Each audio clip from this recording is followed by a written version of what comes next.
social effects on, social influences on feelings, okay? And I think I had this on this screen because the last thing I talked about was that attitudes do influence behavior, but more behavior influences attitude. So we act and our behavior affects the way we see things more than the way we see things affects our behavior, unfortunately.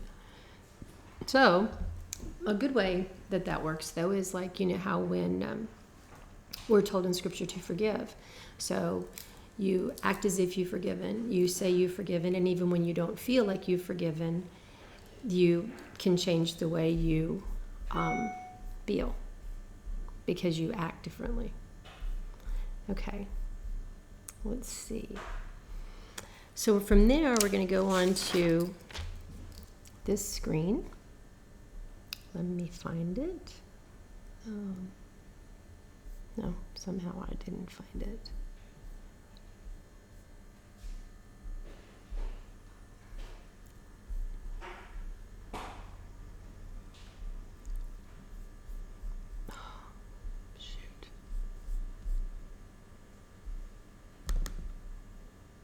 Okay, this screen, this is the third board, and I'm pretty sure I emailed them to you, but there's the third board.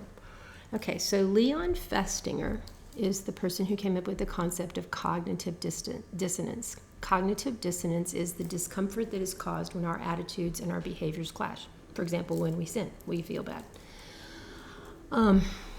In the New Testament, in the book of Romans, the Apostle Paul talks about his own experience with cognitive dissonance. Romans 7:15 through 20. I don't really understand myself, for I want to do what is right, but I don't do it. Instead, I do what I hate. But if I know that what I'm doing is wrong, this shows that I agree with the law, that the law is good. So I am not the one doing wrong. It is the sin living in me.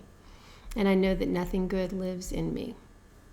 That is, in my sinful nature. I want to do what is right, but I can't. I want to do what is good, but I don't. I don't want to do what is wrong, but I do it anyway. But if I do what I don't want to do, I'm not really the one doing wrong. It is the sin living in me that does it, because we are all born with a sin nature.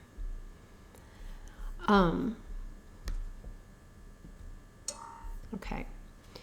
So, for a Christian, that cognitive dissonance is the conviction of the Holy Spirit, and that discomfort, that pain with what you find yourself doing that doesn't line up with the attitude that you have, should be motivation to consistency between your attitudes and your behavior through changes in your behavior, ideally. But there are people. In Romans, Paul also talks about giving into your flesh, giving into your sin, when God just lets you, okay, you know what, you're going to act wrong, you just go. And in that way, it would be more of a change from the attitude to align with the behaviors. So let's say, for example, you have a young person who parties all the time and they feel convicted about it, but they really don't want to stop. So what do?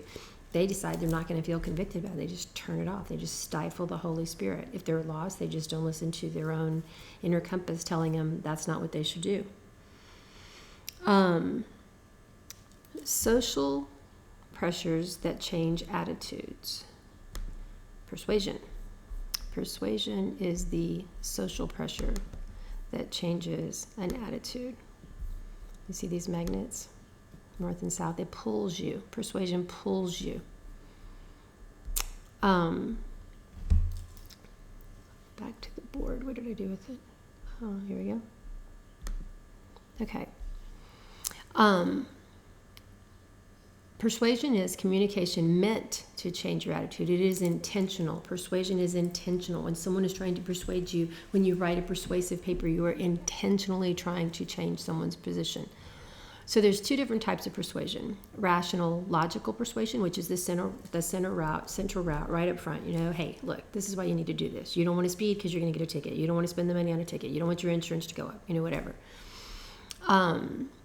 To persuade someone logically or rationally using the central route, you use data, pros and cons, logical reasoning. This relies on thinking. So back to the example of speeding. You don't want to speed because it's against the law. You don't want to speed because you'll get a ticket. You don't want to speed because you don't want your insurance to go up. You don't want to speed because it increases your chances of having a car accident. Okay, emotional persuasion is peripheral route. It comes at you from the periphery, from all angles, the circuitous route, roundabout, and it uses fear, love, guilt, envy, affiliation, authority. You're a Christian, don't you care if you drive badly? You should care. Jesus cares if you drive badly. Or what if you kill somebody? You want to live with that the rest of your life? Or aren't you afraid of a cop pulling you over and making you feel stupid? Those would be emotional, persuasive ways to get someone to stop speeding. And they rely on feeling, not thinking. The most important factors in persuasion are credibility, respectability, believability, charisma, manipulation, and expertise. So I'm going to send you an article that talks about persuasion in politics. You can imagine in political ads, there is a great deal of persuasion trying to get you to do what? To do something. It's hard to persuade people politically with rational persuasion because you already have an inclination one way or the other. You already lean left or right. So in the primary, where you're choosing between the lefts and the rights, you're more inclined. But once you go to the general election, you're already inclined to have chosen a side. So I'm going to show you an ad from Lyndon Johnson's campaign in 1964.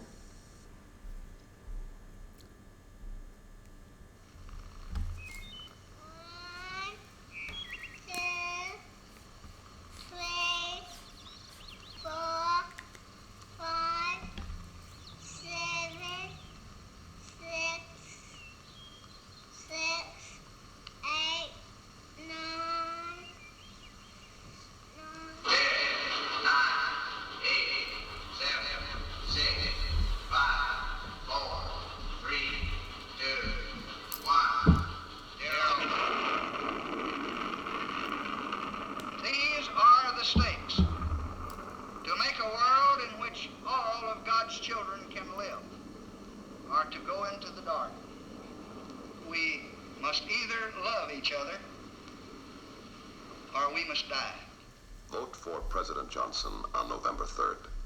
The stakes are too high for you to stay home.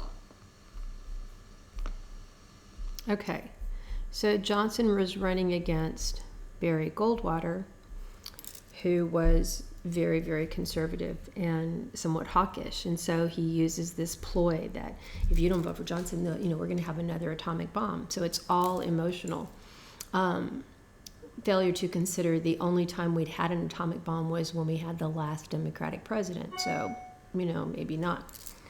The last one before Kennedy. So there's no logic there. It's all emotional. And we're supposed to believe him because he's the president. So he's credible, he's respectable, he's believable.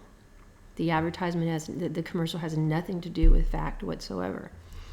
So, attraction is a powerful, favorable attitude. Now, I've sent you an article and it talks a lot about physical attraction, but what makes someone attractive to us isn't always physical. For example, there was a political commentator by the name of Karl Rove who worked with George W. Bush. Everybody loved him and thought he was a genius. Rush Limbaugh is very influential, very attractive to some people. It's not because he's physically attractive. It's because he's intelligent. He comes off as being very knowledgeable. It's the way he uses his power. Okay, so now we'll talk about, so in political circles, it's obvious to see why people would want to be persuasive. How about in religious circles? You take about like a Joel Osteen or someone not maybe quite so benign. Look up Heaven's Gate. Look up Branch Davidian. Of course, you know about the Manson family or the Jonestown Massacre. These are these are religious figures who use their influence, their attractiveness in ways to persuade people to do not good things. All right, influences of attraction. We are attracted to people with whom we have physical proximity. Now, we like who we are around. So, but even physical proximity, it expands. So, for example, I'm attracted more to my political leaders in Texas than I am to the ones in Washington, D.C., and certainly than I am to the ones in Japan, right? Similarity. We like people like us. Well, the first thing you think is, no, I don't. I'm always attracted to somebody who's really different than me. And yes, in personality ways, things like that. But by and large, we are attracted to people who are more similar to us than different. So, for example, Protestants are more attracted to other Protestants. Buddhists are more attracted to other Buddhists. People from big families tend to migrate towards people from other big families. You have these things in common. You're similar. And then reciprocity. We like people who like us. You're generally not attracted to someone who is unkind to you. You're generally not attracted to someone who doesn't treat you well. Some people are, but by and large, you're not. And then finally, we're attracted to people who exhibit self-disclosure. We like people who feel safe, people who make us feel like we can be ourselves. You know, can I be open? Are you open? Nobody's attracted to somebody who comes across as sneaky or secretive. When you are trying to decide, I was going to put this on the screen earlier, I forgot. This is how you look when you're trying to decide if somebody's attractive or unattractive. So, when you're thinking about ways to persuade people, you want to consider, am I being attracted to them? For example, am I trying to persuade somebody with whom I have nothing in common, or who I haven't been nice to, or someone, maybe I'm super guarded and I expect them to be open to me. Why would I expect that? Okay, we're going to stop here. When we come back on Monday, or for Monday, we're going to do social influences on behavior. Continue to read, continue to watch the things and read the things that I send you. We're going to have to find some way to be more interactive. I'm getting very little feedback from you, and if we were in class, we would be talking about these things. So I need to hear. If someone wants to do a Google Hangout, we can do that. That's fine. We could do Zoom, I guess. I've never used Zoom, but Monica sent us an email. We could use Zoom. But we have to do something, because there has to be, this is a very interactive class, and it's going to have to continue to be so. All right. Read, watch, remember. Talk to you later. Bye.